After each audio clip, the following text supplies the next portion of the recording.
Muy buenos días, ¿cómo les va? Nuevamente estamos con ustedes con el programa El Dorado Crisol de Razas, para recordar hechos del pasado, anécdotas, muchos recuerdos de aquellos que hicieron grande El Dorado de hoy. ¿Y recuerdan los cines de El Dorado? El Cine América, el cine en el kilómetro 2 de los hermanos Kirchner. Pues bien, nuestro invitado conductor de este programa, el señor Werner Lux, va a entrevistar hoy al señor Sigfrido Kirchner, propietario de los cines de El Dorado. ¿Lo vamos a escuchar? Y como de costumbre, cada domingo a las 10 de la mañana estamos en audición con el programa El Dorado Crisol de Razas. Hoy tenemos acá nuestro invitado, es el señor Kirchner, acá presente, que tengo entendido que tantos años que vive usted acá en El Dorado, debe tener disponer de una, como dicen, una ponchada de recuerdos, ¿no? ¿No es cierto? Sí, recuerdos tenemos mucho, ¿no? Ahora no sé si empezamos con nuestra llegada. Nosotros vinimos el año 24.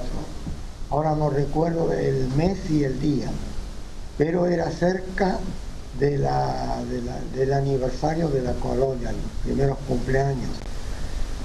Y como éramos chicos, éramos invitados en la casa del señor Schwell, el fundador de la colonia, y en aquella época éramos pocos colonos.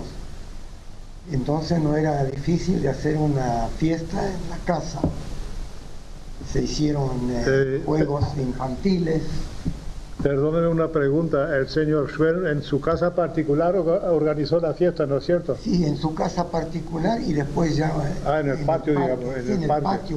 Sí, claro, entiendo. Lo que hoy es el parque hoy día, ¿no? Pero organizado por él, ¿no es cierto? Organizado por él y el personal de él, ¿no?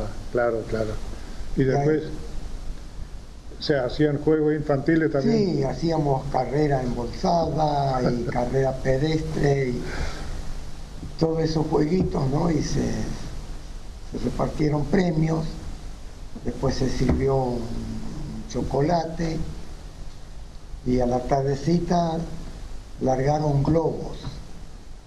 Tenían unos globos de papel que sujetaban con una caña y se prendía el mechero y cuando tenía suficiente aire caliente se levantaron. ¿Pero globos a gas de nitrógeno o a aire caliente? No, aire caliente. Aire caliente, sí. Tenía un mechero, no sé, yo no lo vi, pero me imagino, empapado con queroseno o algo. Y una vez que tenía suficiente aire, se elevaban y unos quedaron colgados en los árboles, otros se fueron para el Paraguay. ¿Lo llevaba el viento? Lo llevó el viento, lo que el viento se llevó. Claro. Y bueno, y después, claro, cada año hubo más gente, y ya no daba para hacer una fiesta tan popular, ¿no? Se celebraba el Día de la Colonia, cada uno a su manera, o en alguna institución, como ya estaba el club de gimnasia. Pero dígame, ustedes aquella vez vinieron de Chile, ¿no? ¿Usted nació en Chile? No. Yo nací en Chile, pero sí. A los 4 años mis padres volvieron a la Argentina. Ya volvieron a la Argentina. A Chubut. Sí. Nosotros nos criamos en Camarones. ¿En Chubut? En el Chubut, sí. Bien, en el sur. En el sur, entre Trelew y Comodoro Rivadavia, ¿no? Ahí estaba la estancia de mis abuelos y ahí nos criamos. Después vinimos, yo cumplí los 8 años acá en El Dorado.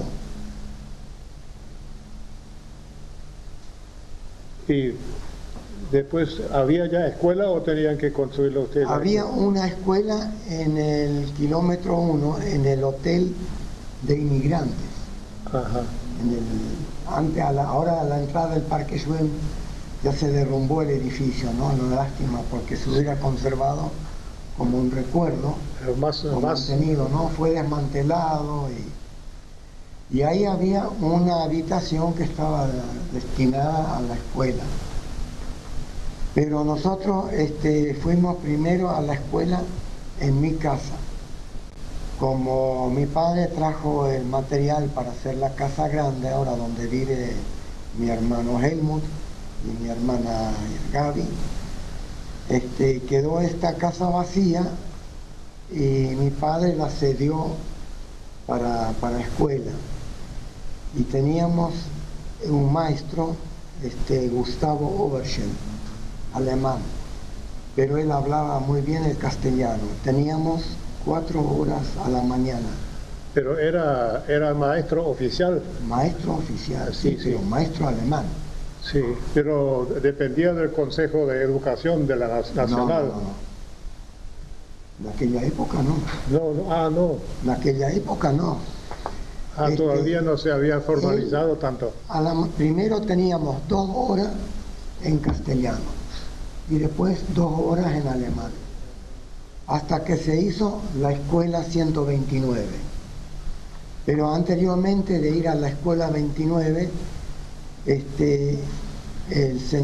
hermano del maestro, Hermann Oberschel, que tiene ahí todo el barrio, que ahora hoy día es barrio Koch, y ahí donde está la fábrica de mosaicos, sí. Bueno, ahora hay una inmobiliaria de automóviles.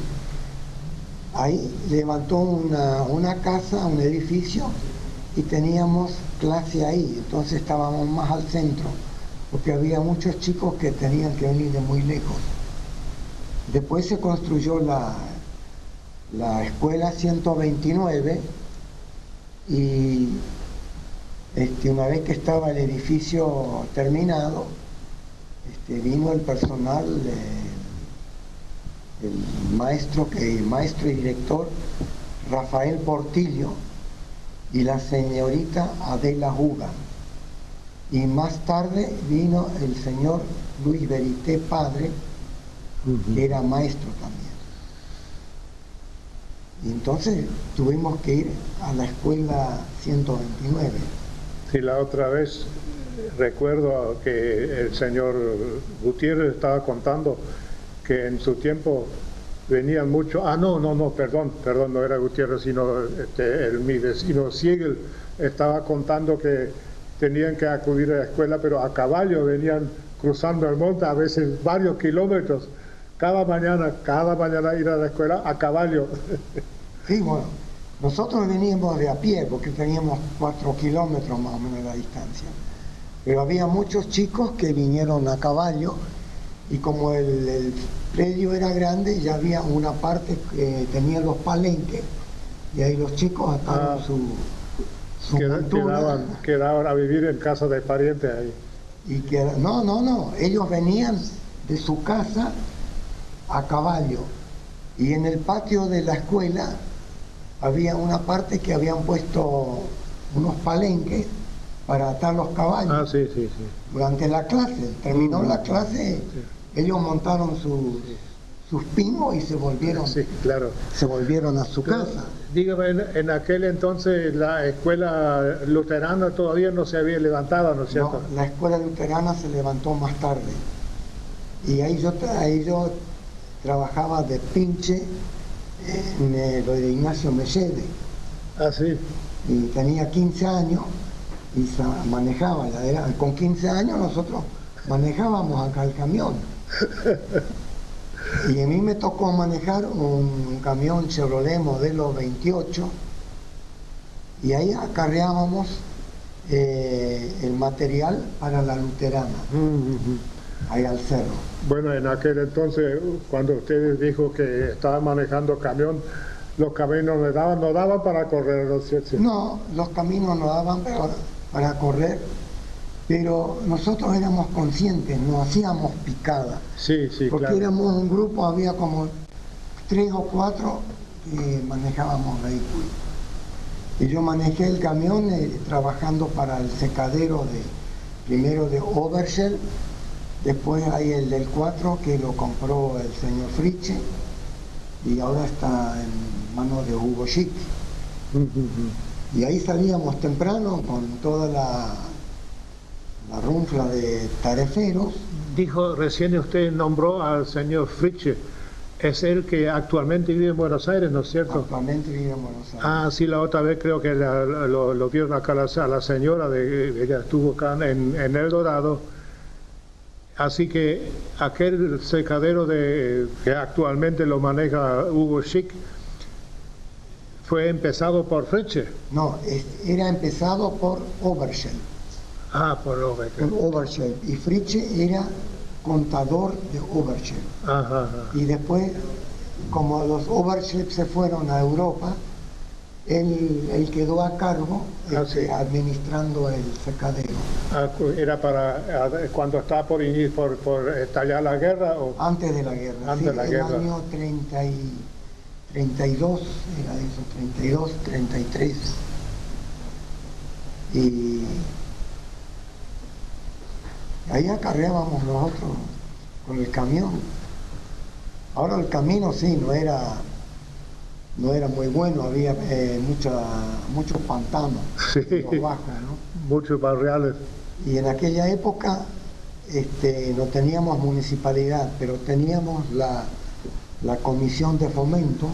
Hasta todavía cuando yo llegué en el 46 todavía estaba la comisión de fomento. La comisión de fomento ahí en el kilómetro 2 en la plaza. Sí, exactamente, y el que siempre iba con el camión y llevando personal y los materiales para la construcción de puentes y esas cosas, era creo que un tal López, si bien recuerdo, un señor de edad ya en aquella vez.